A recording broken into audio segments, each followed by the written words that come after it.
Job లేక ఇబ్బంది పడుతున్నారా? అయితే మెడికల్ కోడింగ్ మీకు మంచి ఆప్షన్. వెంటనే కాల్ చేసి కోర్సులో జాయిన్ అవ్వండి. నమస్తే, వెల్కమ్ టు సుమన్ టీవీ. నేను కీర్తి. ప్రస్తుతం మనతో పాటు తోడు నీడ ఫౌండర్ రాజేశ్వరి అమ్మగారు ఉన్నారు. వీరితో ఈరోజు కొన్ని విషయాల గురించి మనం డిస్కస్ చేద్దాం. అమ్మా నమస్తే. అమ్మా నమస్తే అమ్మా. అమ్మా, ఇది వరకు మనకు చూసినట్లయితే అసలు ఆడవాళ్ళు బయటకు వచ్చి మాట్లాడే పరిస్థితి ఉండేది కాదు. సరే, ఇప్పుడు ఉద్యోగాలని చదువుకుంటున్నారు, వాళ్ళు బయటకు వస్తున్నారు. అయితే ఫస్ట్ లో అయితే ఇప్పుడు ఏంటంటే వాళ్ళు వేరే పర్సన్ తో నవ్వుతూ మాట్లాడుకునే స్టేజ్ నుంచి, అంటే సరదాగా ఏదో మాట్లాడుకునే స్టేజ్ నుంచి శృంగారం వరకు వెళ్ళిపోతున్నారు. అండ్ ఇంతవరకు వచ్చి వాళ్ళు వాళ్ళతో ఆల్రెడీ ఉన్న బంధాలని కూడా వదిలేసుకొని వెళ్ళిపోయే స్టేజ్కి వెళ్ళిపోతున్నారు చాలా మంది. సో ఇది ఎంత వరకు వెళ్తుంది అంటారు అసలు? ఇది ఏంటంటే అమ్మ, ప్రతి మనిషికి ఒక కొత్తదనం కావాలి. ఇది వరకు కూడా చెప్పాను. ఇది అది ఒక ఈ హోటల్లో తిన్నాము, వేరే హోటల్లో తిందాము, ఈ సినిమా కాదు ఇంకో సినిమా చూద్దాము, ఈ చీర ఈ కలర్ కట్టాం కదా వేరే కలర్ కొందాము అనే ఈ చిన్న చిన్న విషయాలకి కొత్తతనం ఎలా అనుకుంటున్నామో అది ఫ్యామిలీ దాకా పాకింది. ఎప్పుడు ఈ మొగుడైనా ఎప్పుడు ఈ పెళ్ళామైనా మనకి కొత్త కావాలి. లేదా ఇంకొకటి ఏంటంటే, ఫ్యామిలీ రిలేషన్ ఉన్న తర్వాత కొన్ని బంధాలు అనుబంధాలే కాకుండా కొన్ని మనకి ఎగ్నెస్ట్గా కూడా ఉంటాయి. ఏ చీర కొనుక్కుంటారంటే మొన్నగా కొనుక్కున్నాం ఎందుకు వదిలే అంటాడు వాళ్ళ ఆయన. అది కోపం వస్తుంది. అది ఏ ఫ్రెండ్ తోటో ఏ బాయ్ ఫ్రెండ్ దగ్గర పంచుకుంది అనుకో, లేదా మూడిగా ఉన్నావు ఏంటని అడిగితే అయ్యో మీ ఆయన వద్దన్నాడరా నేను కొనిస్తానులే అంటాడు. అంతే టప్పని పడిపోతుంది. అంతేగాని వాడు అవసరం కోసం వాడు కొని నీతో ఏ అవసరం లేకుండా ఎవడిస్తాడు ఊరికే చెప్పు. ఆ తర్వాత నిన్ను ఏదో ప్రేమ పెడతాడు, నేను వాడుకుంటాడు. అదెందుకు అర్థం చేసుకోవు? ఆ యాంగిల్లో చూస్తే ఒక్క ఆడది కూడా దగ్గరికి వెళ్ళదమ్మా.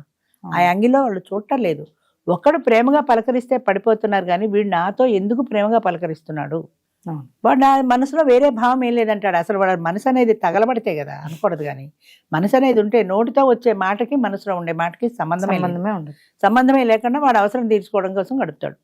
టప్పని పడిపోతావు అంతే. వాడు చీర కొనిచ్చాడు, వాడు హోటల్కి తీసుకెళ్ళాడు, ఈ దిక్కుమాల మొగుడు ఏం తీసుకెళ్ళాడు, వీడేమో జమా ఖర్చులు లెక్కేసుకుంటూ కూర్చుంటాడు. వాడు లావిష్గా ఖర్చు పెడతాడు. ఎందుకని? నిన్ను ట్రాప్లో పడేయాలి కదా. పడేయడం కోసం లావిష్గా ఖర్చు పెడతాడు, నీకు గిఫ్ట్లు ఇస్తాడు. అవన్నీ మనసుకి సంతోషాన్ని కలిగిస్తాయి. అంతేగాని పరపురుషుడు నాకు ఇలా ఇస్తున్నాడు అది తప్పన్న భావన పోయింది మనసులో. నాకు వాడు చక్కగా గిఫ్ట్లు ఇస్తాడు, మా ఆయన తీసుకెళ్ళమంటే తీసుకెళ్ళడు, వాడు హోటల్కి తీసుకెళ్తాడు, వాడు నాకు గిఫ్ట్లు కొంటాడు, నాకు శారీ కొన్నాడు అని అలా ఇచ్చేవాడు పట్ల మనకి తెలియకుండానే ఒక ఆకర్షణకి లోనవుతాం. ఆడదానిలో ఉండే ప్రధానమైన బలహీనత అది. ఎప్పుడైతే నువ్వు ఆకర్షణకి లోనయ్యావో దాన్ని అవకాశంగా తీసుకుని వాడి పబ్బం వాడు గడుపుకుంటాడు, వాడి సరదా వాడు తీర్చుకుంటాడు. నువ్వు కూడా ఈల్డ్ అయిపోతావు కొంతవరకు. వాడి పట్ల నీకు ఒక మక్కువ లేదా ఒక నాకెంతో సహాయం చేశాడన్న ఫీలింగ్, కృతజ్ఞతా భావం ఉంది కాబట్టి నువ్వు కాదు అని అనలేవు. అనకూడదు. కానీ ఒక మోటు సామెత ఉందమ్మా, మొమాట అనిపోతే కడుపు వచ్చిందని సామెత. ఇది చెప్పచ్చో చెప్పకూడదో నాకు తెలియదు. వాడు అడిగాడు ఎలా కాదంటాను అనుకుందిట, అంటే చివరికి మిగిలింది ప్రెగ్నెన్సీ. అంచేత ఎక్కడ ఎంతవరకు మనం ఆగిపోవాలి అన్నది తెలియాలి. ఇప్పుడు ఏంటంటే ఆడమగా చదువుకోవడాలు ఉద్యోగాలు చేయడం వచ్చిన తర్వాత స్త్రీ పురుషులు కలిసి, ఇప్పుడు ఒక టీం వర్క్ ఉంటుంది, ఆ టీం వర్క్ లో స్త్రీ పురుషులు కలిసి పనిచేస్తారు. ఆ పని చేసినప్పుడు నీలో టెంప్టేషన్ అనేది ఉండకూడదు. ఆడకైనా మగకైనా కూడా. మగవాళ్ళలో సహజ పుటక లక్షణం అది, వాళ్ళలో సహజంగా టెంప్టేషన్ ఉంటుంది. దానిలో నువ్వు జాగ్రత్త పడాలి. నువ్వు జాగ్రత్త పడి జాగ్రత్తగా ఉండకపోతే అవతల వాడు ఒక లైన్ వేసి చూస్తాడు. నువ్వు పడ్డావంటే ఇంకా 2 అడుగులు ముందు కడతాడు. అంచేత ఫస్ట్ నువ్వు వాడిని కట్ చేసావు అనుకో, అసలు నీతో పరాయి మగాడు మాట్లాడడం అంటేనే భయపడే స్థాయిలో ఉండాలి. అలా లేరు కదా, అలా ఉండరు. స్నేహం అంటారు, ఏ ఇద్దరు ఆడాళ్ళ మధ్య స్నేహం పనికిరాదు, ఆడామగ స్నేహమే కావాలా? ఫేస్బుక్ లో చూడు ఎంతమంది మారు పేర్లు పెట్టి పెడతారు, ఎన్ని లైకులు కొడతారు. ఒకసారి మా చుట్టాల్లోనే ఎవరో ఆయన ఏదో మారు పేరు పెట్టి ఆడపేరు పెట్టి ఏదో కవితలో ఏవో రాస్తుండేవాడు, పత్రిక దేనికో. అవి చూసి ఒక వీరాభిమాని ఆనందపడిపోయి పెళ్లి చేసుకుందామని అడ్రస్ ఎత్తుకుంటూ ఇంటికి వచ్చేసాడు. పద్మగారు ఉన్నారా అండి? పద్మ అన్నవాడు మొగాడు. అయ్యో తెలియదు ఆయనకి. పద్మ అంటే ఆడపిల్ల అనుకున్నాడు. సరే వాళ్ళ నాన్న ఉండు పిలుస్తారు ఉండని వాడిని కూర్చోమని, పద్మ నీకోసం ఎవరో వచ్చారంటే వాడు గడ్డం గీక్కుంటూ వచ్చాడు వాడు. తీరా చూస్తే వీడు మీరా అంటే అవును నేనే, పద్మ పేరుతో కలం పేరుతో రాస్తున్నా అంటే. పేరు చూడంగానే ఆడదే అనగానే నీకు టెంప్టేషన్ ఎందుకు రావాలి అసలు? నీ కవిత బాగుంది, మెచ్చుకో, బాగుంది, అంతవరకే. అక్కడితో ఎందుకు ఆగటం లేదు?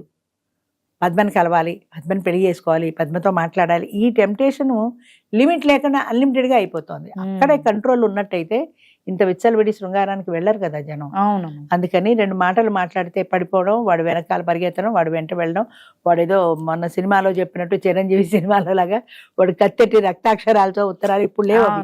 ఒకప్పుడు రక్తాక్షరాలతో ఉత్తరాలు కూడా ఉండేవి. అంచేత ఆ ఉత్తరాలు చూసి పడిపోవడం, రక్తంతో రాశాడు తెలుసా, నా కోసం రక్తంతో రాశాడు తెలుసా అని ఫీల్ అయిపోవడాలు వస్తాయి అంతే. అంచేత మనసు అనేది కంట్రోల్లో ఉండాలమ్మా, ఎవరికైనా సరే మనసు అనేది కంట్రోల్లో ఉండాలి. దానికి తప్పు ఒప్పు విచక్షణ తెలియాలి. ఒకవేళ టెంప్టేషన్ వస్తే నిన్ను నువ్వు కంట్రోల్ చేసుకోగలిగిన ఆత్మ నిగ్రహం నీకు ఉండాలి. ఒకప్పుడు ఉండేది అది, ఇది తప్పు ఇది చేయకూడదు అంటే అలా ఆగిపోయేవాళ్ళు అంతే.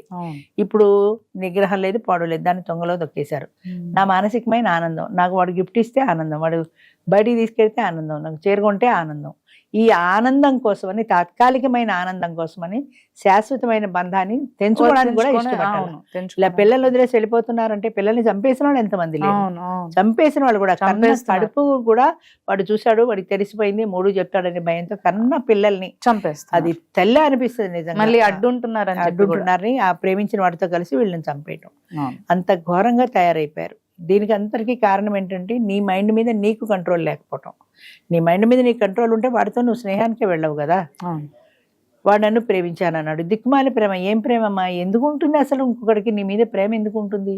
వాడు 2 కబుర్లు చెప్పాడని నువ్వు వెళ్ళిపోవడమే తప్ప ఆ తర్వాత వాడు అవసరం నెలకో 2 నెలకో తీరిపోయాక నిన్ను చెప్పా పట్టుకొని వదిలేసి వెళ్ళిపోతాడు. అప్పుడు ఏమైపోతావు, నీ జీవితం ఏమైపోతుంది? అది ఆలోచించుకోరు. అంటే అది శాశ్వతమైన ఆనందాన్ని చూసుకోరు, టెంపరీగా. ఇవాళ నన్ను హోటల్కి తీసుకెళ్ళాలి లేదా, ఇవాళ నాకు చేరుకున్నాడా లేదా, ఇవాళ ఇచ్చాడా లేదా. రాత్రి 12 గంటలకి నాకు ఫోన్ చేసి బర్త్డే విషెస్ చెప్పాడు తెలుసా. 12ంటికి ఫోన్ చేశాడు, నిజమే, వాడికి నిద్రట్లేదు, ఫోన్ చేశాడు. నీ పక్కన ఉన్న మొగుడు రోజు చెయ్యడు, వాడు కనీసం విషెస్ కూడా చెప్పడు. కరెక్టే, కానీ అది శాశ్వతమైంది కాదు అని ఎందుకు అర్థం కాదు? చెప్పినా చెప్పకపోయినా 3 అనేవాడు వీడు. రేపు పొద్దున ఏదైనా తేడా వస్తే బరువు బాధ్యతలు వాడు పడతాడు, వీడు పడ్డు కదా. అసలు ఆలోచన విచక్షణ లేకపోవడం, తప్పు ఒప్పు అనే తేడా లేకపోవడం, ఉన్న తప్పు మనం చేయకూడదనే నిగ్రహం లేకపోవడం, మానసికమైన బలహీనత చాలా ఉంది మనుషులు, ఆడైనా మగైనా కూడా మనసుని కంట్రోల్ పెట్టుకోలేకపోవడం. ఇప్పుడు ఈ గేమ్స్, మైండ్ గేమ్ ఆడనివ్వండి, ఈ ఆన్లైన్ గేమ్స్ ఆడనివ్వండి, పేక ఆడనివ్వండి, మరి ఇంకా దురలవాట్లు ఏంటి, ఒకటేంటి, దేనికైనా సరే. నాకు మా దాంట్లో కోటేశ్వరరావు గారిని 72 ఏళ్ళు ఆయన పెళ్లి చేసుకున్నాడు, ఆమెకు 62 ఏళ్ళు, విజయవాడ. పెళ్లి చేసుకున్న తర్వాత ఆయనకి భార్య పోయిన తర్వాత బాగా డ్రింక్ అలవాటు అయిపోయింది. పగలు రాత్రి ఇంట్లో ఏం తోచక కాలక్షేపం లేక రాత్రిళ్ళు ఫ్రెండ్స్తో పగలు ఇంట్లో కూర్చొని రాత్రి పగలు తాగేవాడు. విపరీతమైన అలవాటు అది. అలాంటి మనిషి ఒక రోజున కొత్తగా పెళ్లి చేసుకున్న తర్వాత ఆవిడ ఇంట్లో పట్టు చీర కట్టుకుని పండగ రోజున కలకలాడుతూ తిరుగుతుంటే ఈయనకి అనిపించిందిట, అది ఆ కలకలాడుతూ ఐదోతనంతో చల్లగా తిరుగుతోంది, నాకేదైనా అయితే మళ్ళీ ఆవిడకి అదే వైధవ్యం కదా, కనీసం ఆవిడ కోసమైనా నేను 10 కాలాల పాటు బాగుండాలి, నేను బాగుండాలంటే ఈ దురలవాటు మాన్చుకోవాలి అని అనిపించింది ఆయనకి. ఆ క్షణం నుంచి ఈ క్షణం వరకు ఆయన మందు ముట్టలేదు. ఎంత ఆత్మ నిగ్రహం నిజంగా. ముఖ్యంగా డ్రింక్ విషయంలో అసలు మగవాళ్ళని ఎవరు డామినేట్ చేయలేరు, ఎట్టి పరిస్థితుల్లో వాళ్ళు మానరు. డ్రింక్ ఒకటి, స్మోకింగ్ ఒకటి, ఇవన్నీ వాళ్ళకి వాళ్ళు మానేస్తే తప్ప ఎవరు చెప్పలేరు. అవును, బట్ నేను అడిగాను, డాక్టర్లు కూడా ఆల్ ఆఫ్ ఏ సడన్ మానకూడదు, కొద్ది కొద్దిగా తగ్గించుకోవాలంటారండి అంటే నాకేమీ అవ్వలేదమ్మా, నాకు ఎలాంటి ఇబ్బంది రాలేదు, నేను వద్దనుకున్నా మానేశాను. మరి మీ ఫ్రెండ్ సర్కిల్ లేరా అంటే ఉన్నారు, అప్పుడప్పుడు డ్రింక్ తాగేటప్పుడు పిలుస్తారు, నేను కూడా పెడతాను, కూర్చున్నాను, కానీ తాగను. ఎలా టెంప్ట్ అవటం లేదు ఆయన, తాగవయ్యా అని బతిమాలి. అంత అలవాటు ఉన్నవాడు అంటే ఎంత విల్ పవర్ ఉంది ఆయనకి 72 ఏళ్ల వయసులో. అంత విల్ పవర్ తోటి ఆయన ఎట్టి పరిస్థితుల్లో నేను తాగనంటే తాగను అనుకున్నాడు. ఇప్పటికి 5-6 ఏళ్ళు పైన అయింది నాకు తెలిసి.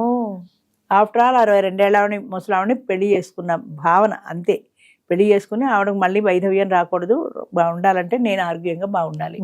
అట్లాంటి విల్ పవర్ కావాలి మనిషికి. అది ఎంత మందిలో ఉంటుంది, అస్సలు లేదు. ఇప్పటి జనరేషన్ కి ప్రతి దానికి వీక్ మైండే.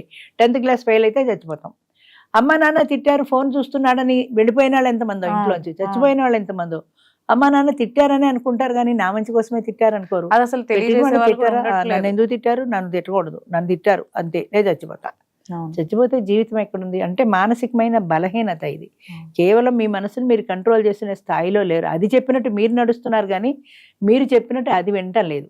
అంచేత మీ మనసు మీరు చెప్పినట్టు వినాలి కానీ మీరు ఈల్డ్ అయిపోయి అది చెప్పినట్టు వినకూడదు. అది తెలియాలి. నా మనసు మీద నాకు నిగ్రహం ఉండాలి. అలా ఉంటేనే నేను ముందుకు వెళ్ళగలుగుతాను. లేదంటే ఏదో ఒక రోజున ఇలాంటి వాటిల్లో ఎడిక్ట్ అయిపోతాను, ఓడిపోతాను.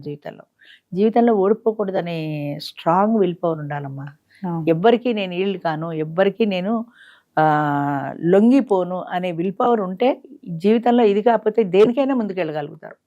అది లేనాడు ఇలా ఎడిక్ట్ అయిపోతే కొంతమంది ప్యాకెట్కి అడిక్షన్, కొంతమంది సిగరెట్కి అడిక్షన్, కొంతమంది డ్రింక్కి అడిక్షన్, కొంతమంది ఇంకా పబ్బులకు బార్లకు ఎడిక్షన్, ఇవన్నీ అంతే.